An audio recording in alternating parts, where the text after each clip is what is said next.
Welcome to Manager Tools. This is Sarah. And I'm Mark. Today's podcast, How to Be a Positive Interviewer, Part 1 of 2. This guidance answers these questions. How can I be a positive interviewer? And that doesn't mean just saying yes all the time. Why should I avoid being a tough interviewer? What's better about being a positive rather than a tough or negative interviewer? If you want answers to these questions and more, keep listening. Most managers are never actually trained on how to manage. They're promoted, given a team, and told to figure it out. If you have managers missing the training they deserve, we can help bring Manager Tools to your organization. The Manager Tools Effective Manager Training teaches you the core skills every manager needs: how to run one-on-ones, build trust, and drive results through people. Don't make your managers guess. Give them the tools. Get your questions answered by sending us a note to customerservice@manager-tools.com. All right, Mark. So today we're talking about interviewing, one of your favorite topics. Yes, absolutely. If you want to make managing easier, make hiring better. Just say no. Just say no. Exactly. And folks, today we're talking about interviewing, in part because too many managers make the mistake of thinking that they have to deliver a tough interview, right? They That's think right. of interviews as being adversarial. Sometimes they foolishly think that they need to apply pressure because that will help them see how the candidate reacts. And today we're going to talk essentially about why all of that is entirely wrong, and that positive interviewing is much more effective, both in terms of outcomes as well as in terms of offer acceptance rates, which ought to shock no one. Yeah, and that's part of the data we'll share. That shocked us as well when we got it many years ago. I'll tell you something. One of the things about being a tough interviewer is that I think being a good interviewer is like being a new driver, and saying, I can be a good driver because I was a good passenger. Okay, that's just silly. I've been interviewed before, so I can drive. Or sorry, I've driven before, So I can drive. so I can drive. Exactly. Right. And therefore I've been interviewed, so I can interview. And the combination of the lack of training and also the experience they had and the predominance of interview behavior is on the tough side. Okay. There's just no question about that. It's straight-faced. I'm neutral. And to me, Sarah, one of the things that says is people like being in charge, and they take advantage of it. If you want a really, really dark example of that, look up the Stanford prison experiment, which is running on late night TV all the time. It tells a story about humans in an experiment where some were made jailers and some were made inmates. And even though they were all basically equal and they were playing a role, the jailers became increasingly brutal. Even though, again, it was just an experiment. You could do anything you wanted. You could have let them all free if you wanted to. We were literally just talking about this the other day when we were talking about the French Revolution. Yes, exactly. And folks, if you don't know a lot about the French Revolution, which I did not, look it up. But yeah, same concept. People given power when they've been felt in the past powerless tend to take advantage of that. Exactly. Now, look, if you combine all those things with the fact that most people hate being interviewed, right? You're the weaker party. You're not in control. You don't have the power. So it's stressful because there are only two outcomes, one of which you definitely don't want, a no. It's basically pass fail. You can't get a B. And then they say, oh, we're going to take you even though you're not very good. And pass fail situations are actually relatively rare in our lives. But in addition, going back to the points we made earlier, people hate interviews for another good reason. Most interviewers don't know what they're doing. They don't know how to ask the right questions. They never have read The Effective Hiring Manager or used our interviewing creation template, which is available to licensees. They don't know how to evaluate answers, which is really what matters. They don't know how to elicit behavioral answers through asking behavioral questions or probing to get to the actual behaviors, because people don't talk in terms of behaviors. I just conducted a practice interview with someone, and it was very clear to me, it was over Zoom, but it was very clear to me they were reading an AI-generated script off to the side. And it said wonderful, lovely buzzwords, but it wasn't a good answer at all. And too many managers think that making things tough, being negative, not positive, will reveal more about the candidate. In fact, there's history here. During the creation of the American nuclear submarine program, there's a famous admiral, Admiral Hyman Rickover, who is deified in the Navy. And don't get me wrong, the Navy nuclear submarine force is absolutely incredible. It's an incredible part of the American defense system. Nuclear submarine sailors and officers are exceptional, but Admiral Rickover was famous for putting people through stress interviews. For instance, he would give him a chair and the chair was nailed to the floor, and then he'd say, hey, move the chair closer to me. Or he'd give him a chair and one of the legs was 3 inches shorter, so it was very, very tippy. Or they give him a chair and it was intentionally uncomfortable, too small, or too short, or too tall. And he thought, because they're going to be in situations underwater for 6 months at a time, that stress would be good. And in fact, Rickover's results did not indicate that. There were people who were creative and did well in the interview, but didn't do well as submariners. Then there were others who did poorly, and then they ended up being told no, and in fact, then went on to great naval careers. So, and I'm spoiling it a little bit here because we're going to talk about the data. Basically, what we know is from the data, which we'll share, positive interviewers get better results, not just in the accuracy of their interviews, but also in likelihood of offer acceptance, which should make sense to most people, right? Mm-hmm. I'm interviewing with a guy, I get a yes, but I don't like the guy. I'm not going to go to work there. If I like the person, I have a higher acceptance rate.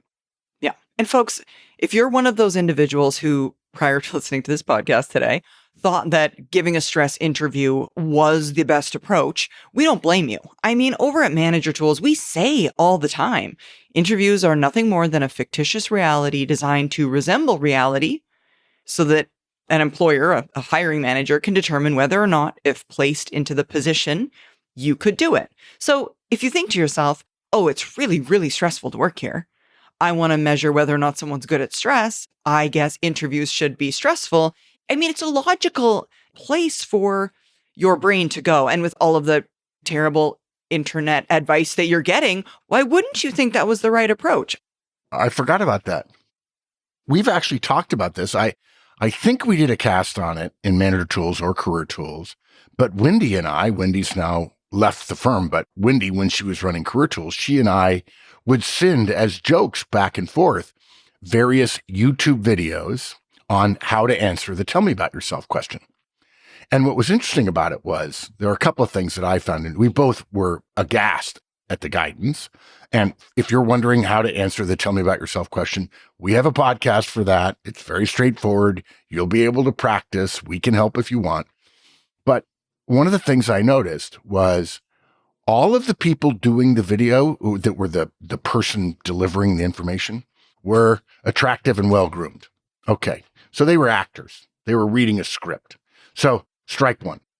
Strike two. All the videos were at least 10 minutes and 1 second long.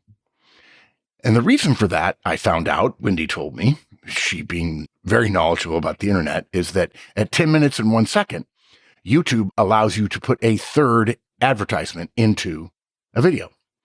These people were not trying to help the interviewees.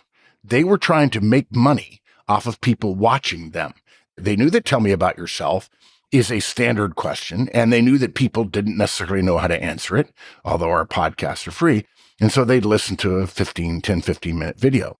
The third thing was the guidance was horrible. The classic example is your answer to tell me about yourself should be 1 minute long. Don't worry, though. The interviewer will, of course, be probing, and then it will become longer. The only reason interviewers probe during a 1 minute tell me about yourself answer is it's so short, and they've already downgraded the candidate by them being so short, as if you could describe your life in 1 minute and then begging them to interject to probe for more details, is that candidates don't know it's supposed to be 3 to 5 minutes long. And you're supposed to show the interviewer that you've done some preparation. You've thought through your life. You've thought through the various stages of your life, and there's some themes with your professional and personal life.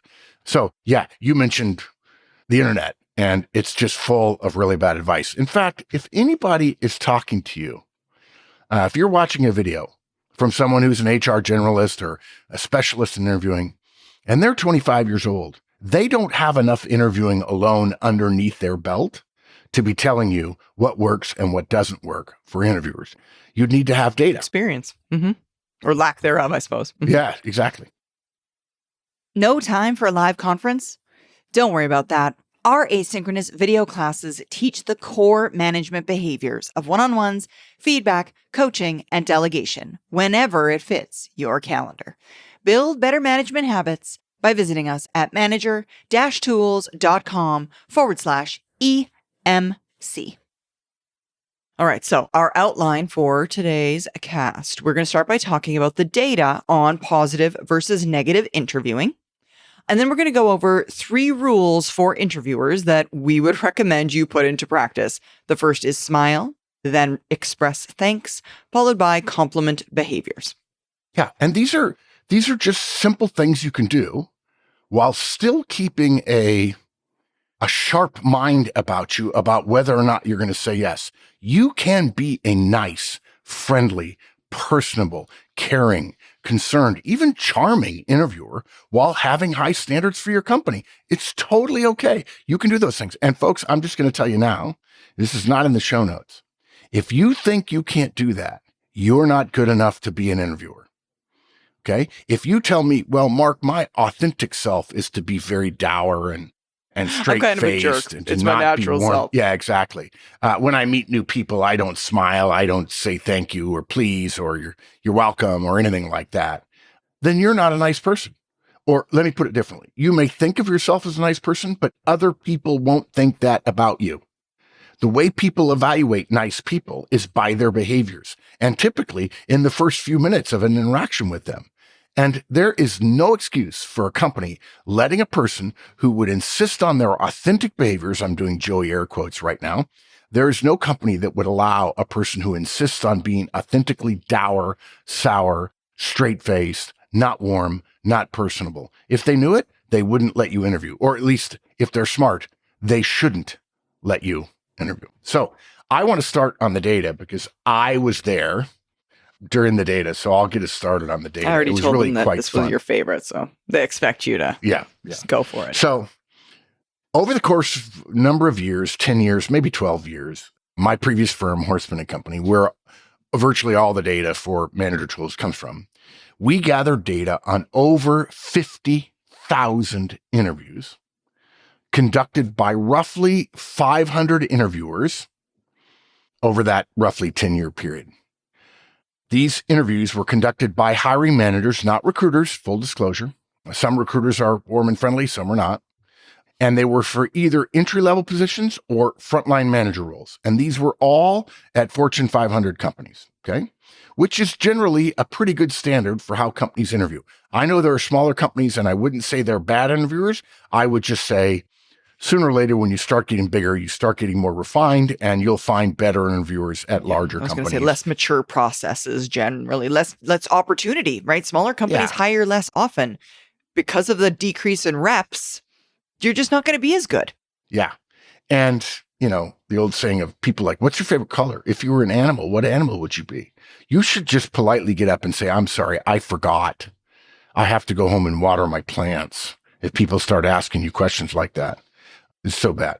So the data was gathered at about 15 companies with whom we had long-term consulting and training engagements around hiring processes, the entire hiring process from sourcing to screening interviews, resume screening, then screening interviews, and then face-to-face interviews and background checks and reference checks and onboarding, the entire process, okay? Each interview was recorded, and me and 3 or 4 of my staff split them up and then reviewed all 50,000 of those interviews, okay? They recorded it. We reviewed it for behaviors such as smiling. And by the way, for the record, we made a decision. Laughing counted as smiling, okay? Having prepared questions. By the way, there were some more, but I'm just highlighting some of these. We were essentially marking a tick box whether or not we saw or heard that behavior. Look, in gathering data like this, in a large scale data gathering thing like this, you don't want the reviewers' opinions. You don't want them saying how they felt about a particular interviewer, right? We paid very little attention to the interviewee. We were focusing on what can we learn from interviewers. You know what I bet you wish you had back then? AI. Oh. Oh, dude. Can you imagine how much easier that would have made this? Irrelevant. Doesn't matter. Yes, Just exactly. an idea that occurred to me. I can imagine how much easier this would have been. You should know, since we're talking about timing, we also didn't have the internet. These were manually recorded onto VHS tapes. So you had to physically be in the office to review the tapes. There are people listening to this podcast right now that have never actually seen a real VHS. Yeah, exactly. Well, let me tell you, it's a physical thing. It is not a digital file that you can mail around and have anyone look at anytime you want. So we were looking at, again, smiling and laughing, prepared questions, knowing the candidate's resume in advance. It's really obvious if you're looking for that, whether they do or don't.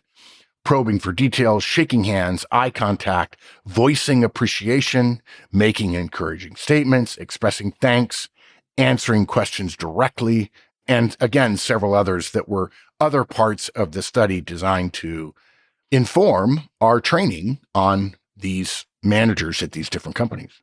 And by the way, we had to disclose when we were using joint company data that in fact we were using other companies' interviewer behavior in interviews to inform us on some of this. And a couple of the companies actually said, you can't use our data. We said at the time, they won't know it's coming from you, right? They won't. It's all anonymized. Nobody knows anything. I was very surprised by that. Sometimes the non-disclosure agreements and the work product agreements we had were fairly restrictive, I think for the wrong reasons, but whatever. Okay. We then made a map of all those behaviors and compared those behaviors with interview outcomes, offer or not offer, and then process outcomes, which is hire or not. Okay. So obviously if you don't offer, they can't be hired. But then if you do offer, you find out whether or not people accept or decline. Mm-hmm. And then the second part of this is, now that there's this data set, we've got a data set with interviewer behaviors. Simultaneously, we track the performance of those individuals that were hired. Now, in this particular study, we did not track the performance of those that weren't hired. Now, that was also studied to a degree, but a different study, not associated much with harder, as you can imagine. Mm-hmm. And in order to study these hires that were made, we looked at things like interim and annual performance reviews, compared candidates who were hired by positively behaved interviewers versus what we would deem as negatively behaved interviewers. To be clear, when I say negatively, you didn't have to be rude or loud or mean. You just happened to be in the bottom third, roughly, I think it was more like 30%, of the positive behaviors we were looking for. And we admit that you might say, oh, this was biased because you were looking for a particular thing. You weren't looking for both things. You weren't looking for negatives. Mm-hmm.